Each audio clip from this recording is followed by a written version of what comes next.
Bismillahirrahmanirrahim. Assalamualaikum warahmatullahi wabarakatuh. Saya Alif Rahmatullah Akbar Sofi, Gizi B semester 6. Di sini saya akan mempresentasikan hasil kerja saya, yaitu tentang sejarah obat.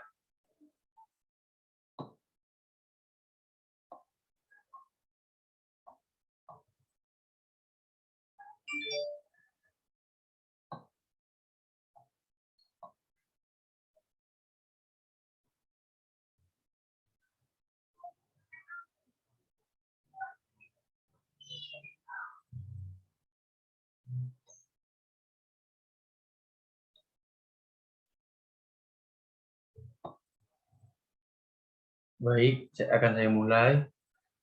Sejarah singkat obat dari ekstrak tumbuhan untuk teknologi DNA.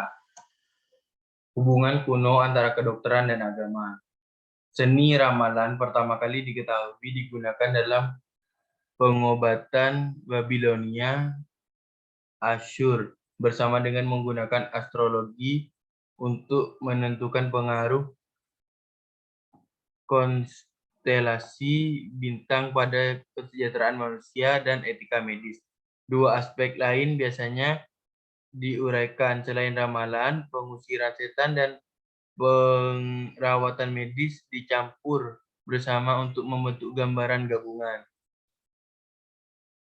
Kimia modern sebagai dasar konsep obat modern. Abad ke-18 menyimpulkan kemajuan dalam kimia dengan lingkungan antusias.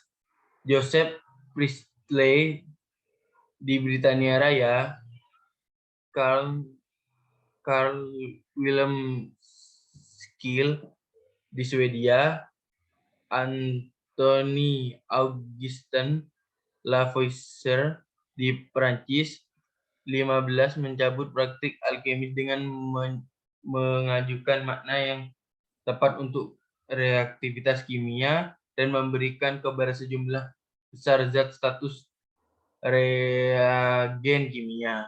Mereka mengungguli doktrin Phlogiston yang menyatakan bahwa komponen materi phlogiston dilepaskan oleh suatu zat dalam proses pembakaran. Teori itu telah bertahan selama 1 abad. Selama paruh pertama abad ke-19, studi tentang obat-obatan termasuk dalam materi medika, istilah tradisional lama di mana apoteker dianggap sebagai deskripsi obat dan cara mendapatkannya. Selanjutnya ada kelahiran kimia organik. Perubahan radikal dalam membangun bahan kimia baru ketika batu bara dan kemudian penyulingan minyak menawarkan begitu banyak peluang setelah revolusi kimia pertama. Lahirnya kimia organik juga merupakan lompatan maju dalam perkembangan industri kimia. Setelah ekstrak parafin, kimia turunan karbon dikembangkan dengan banyak konsekuensi industri selama sepertiga kedua abad ini. Ekstraksi alkaloid dari tanaman. Evolusi lain dalam konsep obat-obatan membentuk dasar dari revolusi lain. Banyak apoteker, terutama di Prancis dan Jerman, didorong oleh peningkatan pengetahuan dalam prosedur ekstraksi, mencoba mengisolasi zat yang bertanggung jawab atas kerja obat. Pola afirmasi harus dihapuskan. Pierre Joseph Letir dan Francois Magendie menemukan alkaloid pertama yang pernah diisolasi dalam ipek tradisional. Salisilat dan aspirin. Pansip aktif lain yang segera diekstraksi dari tanaman adalah asam salisilat. Willow dan salisin dalam persaingan yang luas dengan pohon kina kulit, kayu, dan kina. Tidak pernah menjadi pengobatan yang sangat populer untuk demam atau gejala rematik dengan dokter Skotlandia Tom John McLagan yang meluncurkan salisin pada tahun 1876. Di dalam spiris, asam salisilat disiapkan dari salisin. Asam ini kemudian digunakan dan merupakan langkah ideal sebelum sintesis selanjutnya. Obat jantung pertama, Augustin Eugen Homol dan Theodor Kuifin memperoleh zat amorf dari daun foxglove yang mereka sebut digitaline karena mereka yakin itu adalah alkaloid lain. Faktanya itu adalah zat kompleks yang mengandung gula tertentu. Baru pada tahun 1867 apoteker Prancis lainnya, Claude Adolphe Natifel, mampu memurnikan daun foxglove dan menghasilkan zat efektif dalam bentuk kristal putih. Pengobatan penyakit hipertensi. Perawatan obat pertama yang berhasil untuk hipertensi diperkenalkan setelah Perang Dunia II. Pada saat itu, para peneliti telah mengetahui bahwa memblokir sistem saraf simpatik dapat menurunkan tekanan darah. Pada tahun 1946, tetratilamonium, obat yang dikenal selama 30 tahun untuk memblokir impuls saraf, diperkenalkan sebagai pengobatan untuk hipertensi. Dan selanjutnya ada anestesi minum dan lokal. Dokter gigi mengatur langkah di bidang analgesia. Mereka menjadi akrab dengan dietil ester atau sulfur ether dan dinitrogen oksida. Mereka berada dalam kontak permanen dengan rasa sakit pada pasien yang mengeluh. Mereka juga menghasilkan rasa sakit melalui operasi yang tidak adil atau dikontrol dengan buruk. Teknik dan keamanan anestesi akan terus ditingkatkan. Meskipun ether dengan agen yang menarik, obat lain dengan cepat sedang diuji. Di antaranya adalah kloroform diperkenalkan ke dalam operasi oleh dokter kandungan Skotlandia James Simpson pada tahun 1847. Obat anti-epilepsi. Setelah diperkenalkan sebagai obat hipnotis, fenobarbital ditemukan sebagai obat anti-epilepsi yang sangat baik. Secara historis, agen yang diperkenalkan untuk pengobatan epilepsi juga telah beralih ke indikasi psikiatri. Obat anti-epilepsi generasi pertama asli, garam bromida yang muncul pada tahun 1857. Yang selanjutnya adalah melawan mikroba. Dalam lingkungan ini, teori mikroba banyak penyakit merupakan ciri khas kedokteran abad ke-19. Teori bahwa penyakit menular disebabkan oleh agen yang tidak terlihat memberikan peluang untuk banyak kemajuan. Laboratorium mengambil tempat yang semestinya ketika mikroskop pewarnaan, preparat, dan sterilisasi tersedia untuk penemuan-penemuan baru. Sebagai contoh, Escherichia coli ditemukan pada tahun 1879. Dan selanjutnya ada sulfonamida. Terobosan itu datang dari sisi yang tak terduga di bidang ilmiah. Industri pewarna pada tahun 1865, Fred Engelhorn mendirikan Badis Anilin Soda Fabrik AG atau disingkat BASF, perusahaan memproduksi pewarna dan prekursor dan batu bara, mendapatkan posisi terdepan di pewarna dunia pasar hanya dalam beberapa dekade. Selanjutnya ada antibiotik. Tahun 1930-an juga merupakan awal dari babak baru era baru ini. Lahirnya pengobatan antibiotik. Antibiotik pertama yang pernah digunakan adalah gramicidin, antibiotik alami pertama yang diekstraksi dari bakteri tanah pada tahun 1948. Benjamin M. Duggar 1872-1956, seorang profesor di University of Wisconsin, dan konsultan untuk Leder mengisolasi klortetrasilin dari Streptomyces aureofacis. Klortetrasilin juga disebut auremucilin adalah antibiotik tetrasiklin pertama dan antibiotik spektrum luar pertama. AIDS, penyakit yang muncul. Penyakit ini awalnya disebut gay-related immune deficiency. Dalam setahun, gejala serupa muncul pada kelompok demografis lainnya, terutama penderita hemofilia dan penggunaan obat-obat intravena.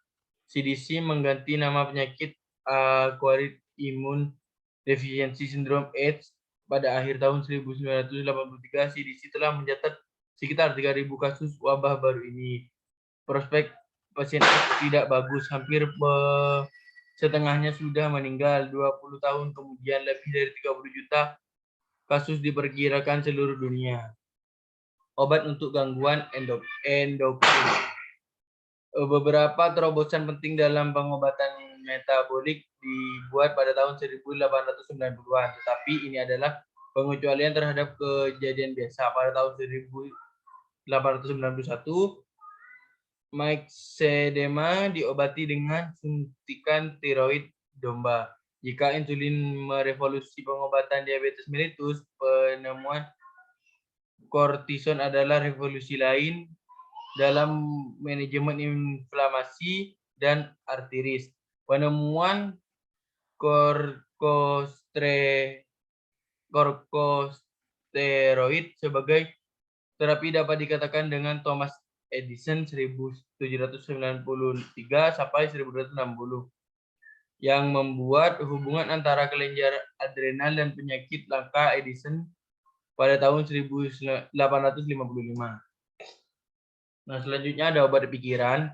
Perawatan psikiatri modern diperkenalkan pada tahun 1948. Ketika lithium karbonat ditemukan sebagai pengobatan untuk mania oleh psikiater Australia John F.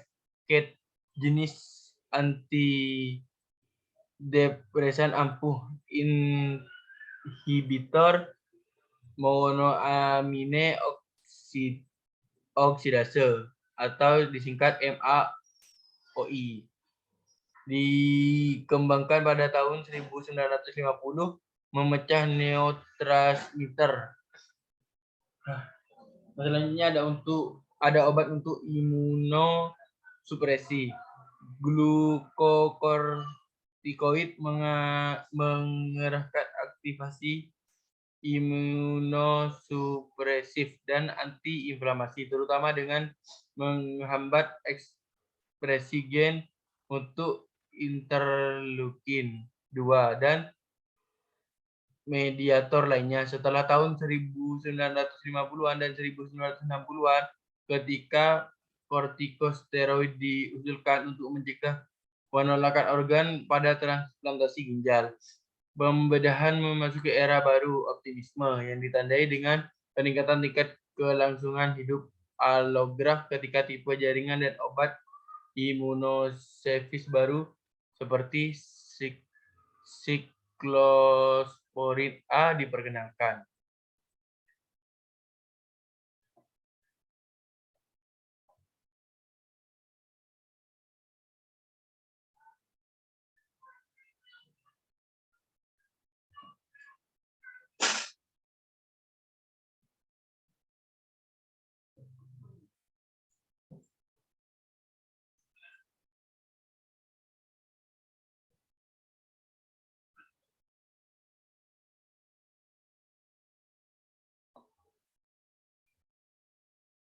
Baik, yang selanjutnya ada kimia terhadap kanker.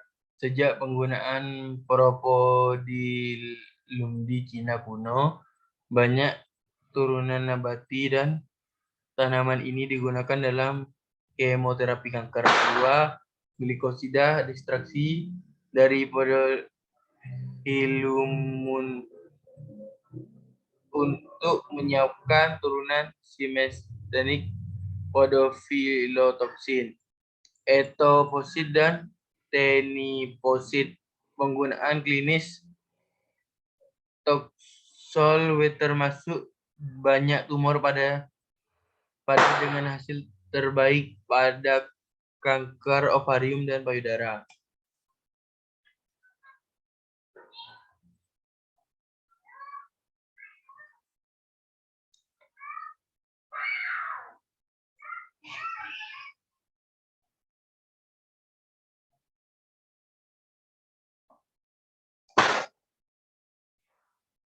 Yang selanjutnya ada dari genetika ke teknologi DNA. Pada tahun 1935, George W. Bedell sebelum bekerja sama dengan Edward L. tahun 1999 sampai 1975 mulai mempelajari perkembangan pigmen mata di Drosophila dengan Boris F.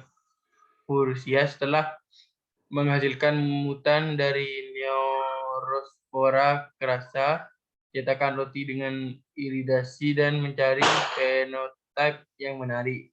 Mereka menyebutkan dalam laporan tahun 1940 bahwa setiap gen menghasilkan enzim tunggal. Sejarah singkat obat-obatan. Obat didefinisikan sebagai barang uang dimaksud untuk digunakan dalam diagnosis penyembuhan, pengurangan pengobatan, untuk mencegah penyakit pada manusia atau hewan. Penemuan obat. Obat pertama kemungkinan besar ditemukan melalui kecelakaan dan pengamatan. Ketika manusia purba mencoba zat tumbuhan, hewan, mineral, mereka menyadari bahwa beberapa zat menghasilkan efek tertentu. Mereka kemudian dapat menggunakan zat tersebut dan mereka mewariskan pengetahuan tentang obat dari generasi ke generasi. Catatan awal obat alami.